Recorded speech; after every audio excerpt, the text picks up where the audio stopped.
कि एक जगह बैठ गए, आपका गुलाम मेरे आका सल्लल्लाहु अलैहि वसल्लम की खिदमत में थे। अल्लाह तबारक व तआला ने दो फरिश्तों को भेजा और कहा कि जाओ मोहम्मद से कहना कि अगर वो चाहते हैं तो इस तारीख के सरजमीन के सारे लोगों को मैं खत्म कर दूंगा। तो पहाड़ का फरिश्ता आया, कहने लगा हम ये दोनों को मिला देंगे। ये लोग जौ की तरह यानी गेहूं की तरह पिस करके आटा बन जाएगा। या रसूल अल्लाह, अल्लाह के नबी ने क्या कहा? अल्लाह के नबी ने कहा अल्लाहुम्मा हदीनी फइन्नहुम ला यअलमून। ऐ मेरे फरिश्तों, तुम्हें अल्लाह ने भेजा है मगर याद रखना ये कौम मुझे जानती नहीं है। जब जान लेगी तो हिदायत पे आएगी, मैं बद्दुआ नहीं करूंगा। अल्लाह के नबी ने बद्दुआ भी नहीं की। मेरे हाथ मैं जल्दी जल्दी सफर कर रहा हूं। मेरे आका सल्लल्लाहु ताला अलैहि वसल्लम को अल्लाह तबारक व तआला ने बुलाया और बुला के कहा कि मोहम्मद जाने को मैंने शर्त कर दिया, मक्का से आप कैसे गए वो भी मैंने शर्त कर दिया। अब अल्लाह से डायरेक्ट मुलाकात हुई और होने के बाद अल्लाह तबारक व तआला ने मेरे आका सल्लल्लाहु अलैहि वसल्लम से कहा कि मोहम्मद तुम जो यहाँ आए हो कुछ लेके आए हो? समझ गया, घर जाते हैं तो कुछ लेके जाते कि नहीं? समझ गया, बेगर कुछ लेके जाइएगा तो चाय भी नहीं मिलेगी। तो अल्लाह ने पूछा ऐ मोहम्मद तुम जो आए हो कुछ लेके आए? अल्लाह के नबी ने कहा कसरा टोली और बिगौर वगैरह के अतराफ के लोगों जरा दिल थाम के सुनना इस वाक़ये को। क्या ऐ रब्बुल आलमीन, आपको तो किसी चीज की जरूरत नहीं। ये जमीन आपने बनाई, आसमान आपने बनाया, आपने खाते ना पीते ना आपको कपड़े की हाजत, मैं क्या लेके आता? अल्लाह तबारक व तआला ने कहा मोहम्मद जब एक दोस्त दूसरे दोस्त से मिलने के लिए जाता कुछ तो लेके जाता है, तोहफा लेके जाता, हदिया लेके जाता। बॉम्बे से मेरे नौजवान आते हैं तो शादी के लिए अलग से कपड़ा छुपा के लाता ताकि माँ बाप को पता न चले, अलग से देना और दोस्तों के लिए अलग से लाना। और बेचारे माँ बाप तड़पते रहता है, सिसकते रहता है, कोई खबर नहीं। नौजवान माँ बाप से कोसों दूर हो चुका है। जब देखो अगर माँ बाप तुम्हारा नाराज है, तुम हज भी कर दिए, तुम मदरसा भी बना दिए, तुम मस्जिद भी बना दिए, तुम बहुत काम कर रहे हो, मगर माँ बाप राजी नहीं है तो लिख के ले जाओ, जन्नत में नहीं जा सकते। जन्नत में जाना है तो माँ के कदम को तलाश करो, माँ के कदम के नीचे तुम्हें जन्नत मिलेगी, वरना जन्नत नहीं है। सब कुछ मिल सकता है, तुम्हें लोग हाजी साहब भी कहेंगे, तुमको मौलाना साहब भी कहेंगे, तुमको मुफ्ती साहब भी कहेंगे, मगर जन्नती साहब नहीं कहेंगे, इसलिए कि जन्नत का चाबी बाप के पास और जन्नत माँ के कदम के नीचे जन्नत। इसलिए माँ राजी तो जन्नत, बाप राजी तो जन्नत का दरवाजा खुलेगा। माँ को राजी कर लिया, बाप को नाराज कर दिया, जन्नत तो मिल गई मगर घुसने के लिए दरवाजा नहीं है। क्या करोगे? ऐसा कोई घर देखे जिसका दरवाजा नहीं, क्या फायदा होगा उससे? तो मेरे हाल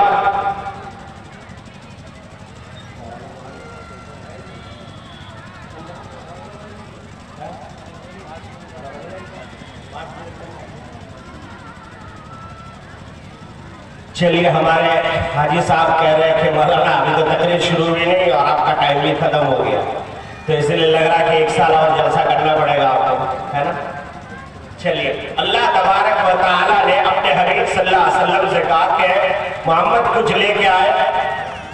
तो लाडले नबी ने कहा या इलाहुल आलमीन, मैं खाली हाथ तो नहीं आया हूं, कुछ लेके आया हूं। खाली हाथ तो नहीं आया, कुछ लेके आया हूं। क्या लाए? अल्लाह के नबी ने कहा अत्तहिय्यातु लिल्लाहि वस्सलावातु वत्तय्यिबात। ऐ इलाहुल आलमीन, आप तो खाते नहीं के हुसैन की दुकान का मंडा लेके आओ, आप तो पीते नहीं के रूह अफ़ज़ा लेके आओ, पेप्सी का बोतल लेके आओ, आप खाने से भी पाक, पीने सोता ना जागता, मेरे रब ने अपना तारुफ खुद करवाया, कहा अल्लाहु ला इलाहा इल्ला हुवल हय्युल क़य्यूम ला ताख़ुज़ुहु सिनतुन वला नौम लहू मा फिस समावाति व मा फिल अर्द। अल्लाह तबारक व तआला के सामने मेरे नबी ने फरमाया, मैं हदिया लेके आया,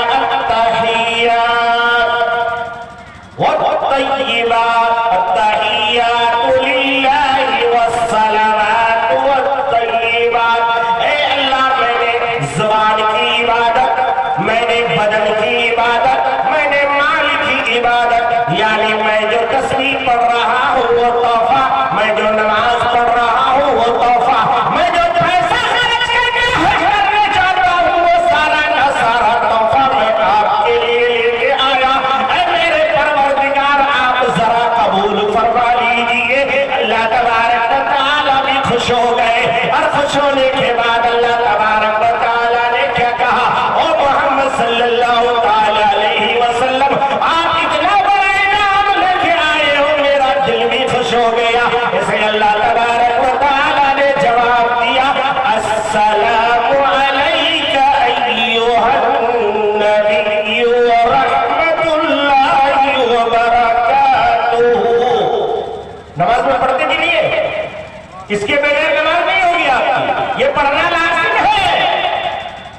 अल्लाह तबारक व तआला ने कहा, मोहम्मद आपके हदिये से, आपके तोहफे से, आपके जो लाया हुआ गिफ्ट है, उस गिफ्ट से मैं बड़ा प्रसन्न हुआ, बड़ा खुश हुआ। आपने इबादतों का सारा मजमा लेके आए, इसलिए जाए मोहम्मद, मैंने भी आपको एक इनाम दे दिया। अल्लाह तबारक व तआला ने फरमाया, अस्सलामु अलैका अय्युहन नबिय्यु व रहमतुल्लाहि व बरकातुहु। अल्लाह तबारक व तआला कहते हैं, ऐ मेरे प्यारे पैगंबर, जाओ, सलामती हो आप पर, रहमत हो आप पर, बरकतें हो आप पर। अब अल्लाह तबारक, अल्लाह के लाडले नबी ने देखा कि अल्लाह की रहमत जोश मार रही है, अल्लाह ने इनाम देना शुरू किया है। फौरन मेरे आका ने झोली फैलाई और कहा, या रसूल अल्लाह, मेरे आका ने फरमाया, इलाहुल आलमीन, आप तो रहमतें भी मुझे दे रहे हैं, बरकतें भी मुझे दे रहे हैं, इनाम भी मुझे दे रहे हैं, मगर कस्बा टोली के कुछ लोग दिन भर में मजदूरी करते हैं, खेतों में हाल जोड़ते हैं, रात में बड़ी मुश्किल से ईशा की नमाज पढ़ पाते हैं, घुटने में दर्द होता। ऐ अल्लाह, क्या उन्हें कुछ नहीं मिलेगा? सारी बरकतें मोहम्मद को, सारी रहमतें मोहम्मद को, सारी सलामती मोहम्मद को, क्या आप उन्हें कुछ नहीं देंगे? क्या बिगोर वाले को कुछ नहीं मिलेगा? क्या कस्बा टोली के उन मजलूम लोगों को जिन्होंने सरकार भी महरूम कर दिया, बीपीएल कार्ड वालों ने बीपीएल को खा गया, रोड वालों ने रोड के बजरी को खा गया, ऐ अल्लाह, क्या आप भी कुछ नहीं देंगे? तो अल्लाह तबारक व तआला ने कहा, हाँ, ऐ मेरे प्यारे पैगंबर, अस्सलामु अलैना व अला इबादिल्लाहिस सालिहीन। ऐ मोहम्मद, आप गवाह रह जाइए, मैं सिर्फ आपको सलामती, रहमत और बरकत ही नहीं दूंगा, बल्कि आपके रास्ते पर जो चलता रहेगा, आपके रास्ते पर जो चलता रहेगा, जो इबादिल्लाहिस सालिहीन यानी नमाजों को भी अदा करते रहेगा, रोजों को भी अदा करते रहेगा, ये सारी रहमतें, सारी बरकतें, सारी मग़फ़िरतें मैं उन्हें भी देता रहूंगा। कहिए सुभान अल्लाह। बहरहाल में वादा किया था, मगर मैं नमाज के बारे में कुछ सुना नहीं सका, सिर्फ एक नमाज सुना के अपनी बात खत्म करता हूँ। 5 मिनट बोले थे, 10 मिनट हो गया। अल्लाह तबारक व तआला के पास जब मेरे नबी सल्लल्लाहु अलैहि वसल्लम गए, तो ये सारी बात होने के बाद कहा कि मोहम्मद, तूने बहुत बड़ा तोहफा मुझे दे दिया, मैं भी कुछ गिफ्ट तुम्हें दे रहा। एक महबूब दूसरे महबूब को गिफ्ट देते कि नहीं? कहा कि तू इतनी सारी चीजें लेके आया, तो मेरे तरफ से भी ले जा। तो अल्लाह के नबी ने कहा, या इलाहुल आलमीन, क्या है, दीजिए गिफ्ट। तो कहा क्या है, मोहम्मद, दे रहा हूं तुम्हारी उम्मत को। मेराज होता है अल्लाह की मुलाकात को मेराज कहते हैं। कि हजरत यूसुफ को कुएं के अंदर डाला गया तो मैंने मेराज की बरकत अता की। हजरत ज़करिया के सर चीर के जब दो टुकड़ा किया तो मैंने मेराज की बरकत अता की। हजरत मूसा के ऊपर जब पहाड़ टूटे तो मैंने मेराज अता किया। आए मोहम्मद, आज आप मेरे पास आए हैं, यही वो मेराज है।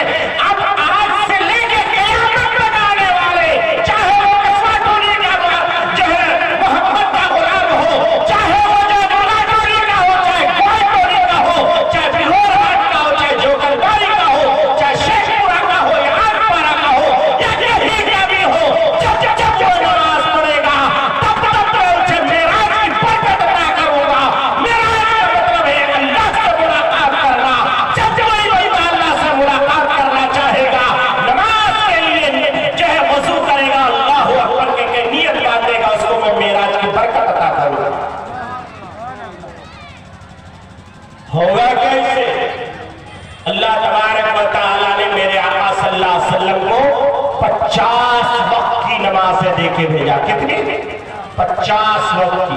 अल्लाह के नबी खुश खुश वापस आने लगे। अरे बहुत बड़ा इनाम मिला है। हजरत मूसा अलैहिस्सलाम से मुलाकात हो गई। हजरत मूसा चौथे आसमान में थे। कहा मोहम्मद कहाँ गए थे? क्यों? हजरत मूसा को अल्लाह को देखने की बड़ी ख्वाहिश थी। अल्लाह को बार बार देखना चाहते थे। मूसा अलैहिस्सलाम कहते थे अल्लाह मुझे दिखाइए, मुझे दिखाइए। क़ाल रब्बी अरिनी। अल्लाह कहते लन तरानी, मूसा तू नहीं देख सकेगा। तो फिर मूसा ने कहा कि मैं नहीं देखूंगा तो कौन देखेगा? कि ना तू देखे ना तेरी आंख देखे, अगर मुझे कोई देखे तो निगाहे मुस्तफा देखे, निगाहे मुस्तफा देखे। हजरत मूसा को याद आ गया, अरे मैं तो नहीं देख सकता मगर जो देख के आया कम से कम उसको तो मैं देख लूं, उसको तो मैं देख लूं। तो कहा ए मोहम्मद क्या मिला? कहा कि 50 वक्त की नमाज है। तो कहा क्या किए तुम? लेके जा रहा हूं, अपनी उम्मत को दूंगा, मक्के में ऐलान करूंगा, मदीने में ऐलान करूंगा, सारे लोग नमाज पढ़ेंगे। कहा कि मोहम्मद तुम्हें पता नहीं है, मुझे तजुर्बा है। लेकिन कि 2 वक्त की नमाजें फर्ज थी बनी इस्राइल पर, और वो 2 नमाजें नहीं पढ़ सकी, एक फजर की और एक असर की। कौन सी? बनी इस्राइल को 2 वक्त की नमाज, एक फजर और एक असर। क्या ये 2 नहीं पढ़ सकी? आपकी उम्मत 50 वक्त की कैसे पढ़ेगी? अरे मोहम्मद जाओ, वापस जाओ। मेरे हाथ वापस गए आए, बहुत लंबा वाकया, उसको छोड़ दीजिए, भूल जाइए। मैं सिर्फ फजर सुना देता हूं, उसके बाद वाफिर दावाना कह देता हूं। फजर की नमाज पढ़ने से इंसान को क्या मिलता है? प्यारे आका मोहम्मद रसूलुल्लाह सल्लल्लाहु अलैहि वसल्लम से जब अल्लाह की बातें हुई तो अल्लाह तबारक व तआला से जब अल्लाह के नबी ने पूछा कि या इलाहुल आलमीन, ये फजर की नमाज क्यों है, क्या है? तो किताबों में लिखा है, वाक़िअत आता है कि हजरत आदम अलैहिस्सलाम व तस्लीम जब दुनिया में तशरीफ लाए, अल्लाह ने हजरत आदम को फेंक दिया दुनिया में। कहाँ आए थे? हजरत आदम बोले कहाँ आए थे? कहाँ? नहीं मालूम। लाइल में हजरत आदम आए थे इसी हिंदुस्तान में। इसीलिए इस वक्त के हुकूमत जब चाहती है मुसलमानों को हिंदुस्तान से निकालना, उस हुकूमत से कहिए मेरा बाप है आदम, और आदम का बेटा मैं हूँ, और बाप की जमीन का मालिक बेटा ही हुआ करता है।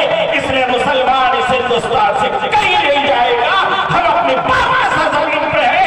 तुम ये साबित करो कि तुम ये कहां से आए हो, तुम्हारे रहने का हक क्या है?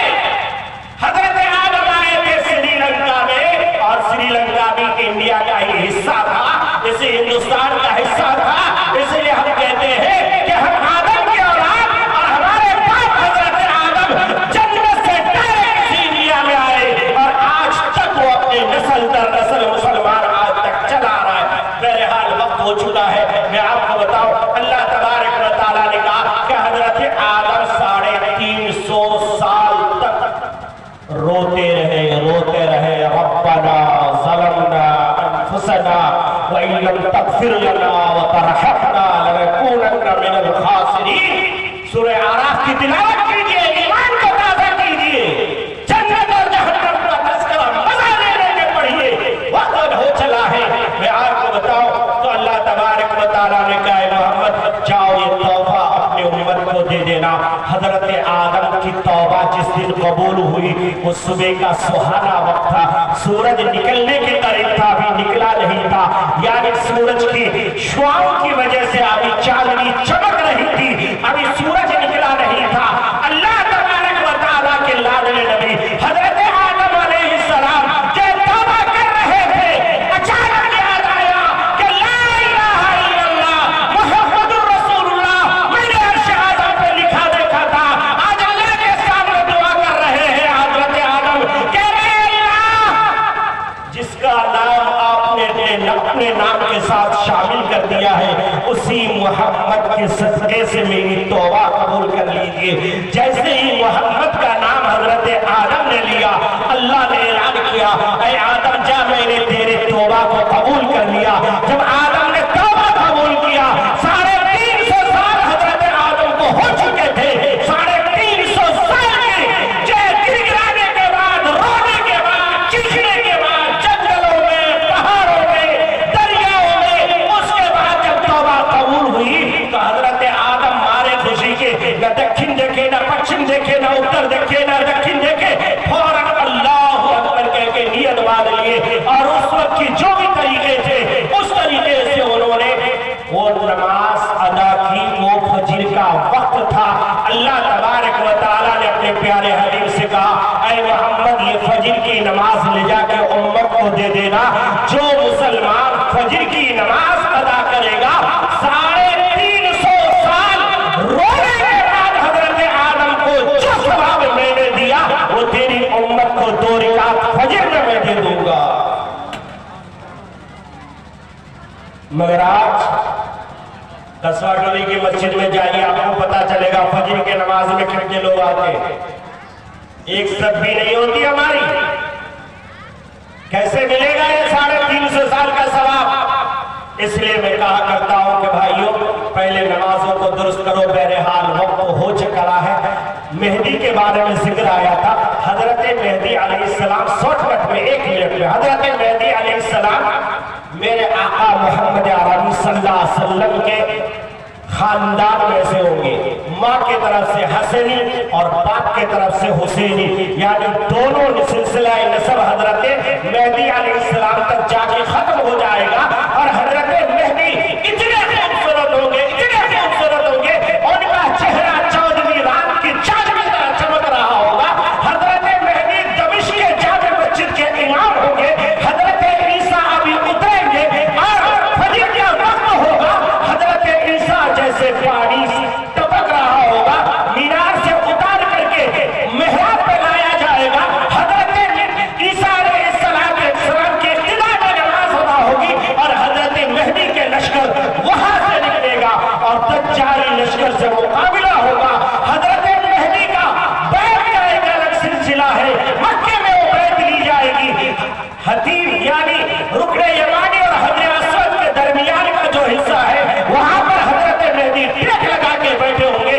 लोग कहेंगे ये मेहदी है, लोग कहेंगे ये मेहदी है। वो कहेंगे नहीं नहीं नहीं नहीं। आजकल का जाली मेहदी कहता है मैं मेहदी हूं, मैं मेहदी हूं। फर्क देखिए। वहां लोग कहेंगे ये मेहदी है, वो कहेंगे नहीं नहीं तुम लोग गलत कह रहे हो, मेरे अंदर वो सलाहियत नहीं। आज का शकील बिन हनीफ कहता है मैं मेहदी, गौहर शाही के चेले चपाटे कहता मैं मेहदी। फर्क ये है। उसके बाद लास्ट पॉइंट, हजरत ईसा अलैहिस्सलाम व तस्लीम वहां से निकलेंगे, मकाम लुद में आएंगे। मकाम लुद एक मकाम है जहां पर आज भी एक गेट बना हुआ है। हजरत ईसा और दज्जाल का मुकाबला होगा। हजरत ईसा की सांस जैसे निकलेगी, जैसे जैसे काफिरों पर से गुजरेगी, वो सारे लोग मरते मरते चले जाएंगे, कब्रिस्तान बनता चला जाएगा। ईमान वाले ही उसमें शामिल रहेंगे इंशाअल्लाह। बाकी बातें इंदल मुलाकात व आखिर दावाना अल्हम्दुलिल्लाहि रब्बिल आलमीन। भाई जाने का कोई माहौल न बनाए। मधुर सुरे बंगाली জবানে তকরির করার জন্য আমার বড় হুজুর আসছে, ওনার তকরির আপনারা জরুর শুনে যাবেন আজকে ইনশাআল্লাহ। ঠিক আছে?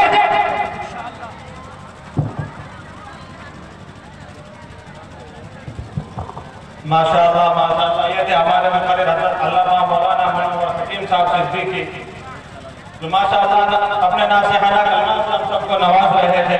दुआ कि अल्लाह ताला इनके उम्र में बरकत नसीब फरमाए और इनका साया हम पर ताज़े कायम फरमाए।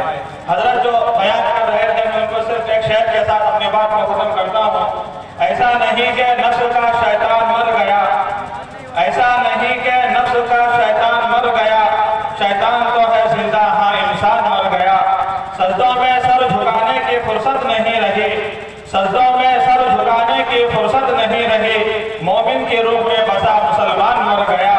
मस्जिद तो पक्की बन गई और